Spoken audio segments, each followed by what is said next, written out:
टीटीसीएस level 2 और जो इस समय सिस्टम चल रहे हैं रेलवे के, जो रेलवे में मान लिया हम कहते हैं जहाँ जिन ट्रैक्स पे वंदे भारत चल रही है, तो वो सिग्नलिंग और इन सिग्नलिंग में क्या फ़र्क है अगर हम फ़र्क की बात करें?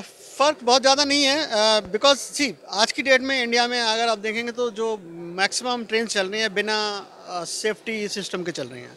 दे आर रनिंग ऑन बिना सेफ्टी सिस्टम के? सेफ्टी मीन्स जो interlocking is providing some kind of safety but we don't have automatic train protection systems.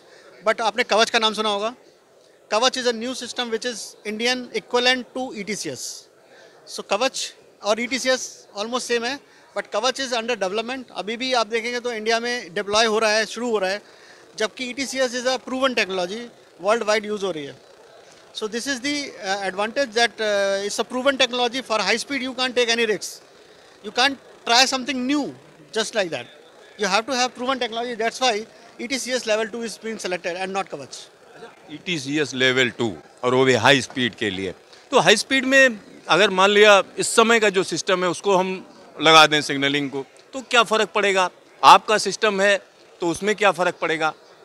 फ़र्क ये पड़ेगा, देखिए जब ट्रेनें 100 किलोमीटर पे चल रही हैं, even less, then the driver can see the signal and take the decision depending upon the signal aspect.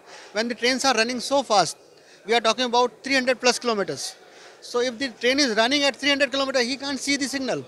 You will not be able to see the signal. So you need the signal inside the train, right? And also the controlling, depending upon the signal aspect, the movement authority will be given to the train and train driver, and accordingly the train will move. If the driver makes a mistake, the train will take control and it will apply the brake. So this is the kind of safety has to be there when you are running train at a high speed. You can't run train at a high speed without these kind of systems.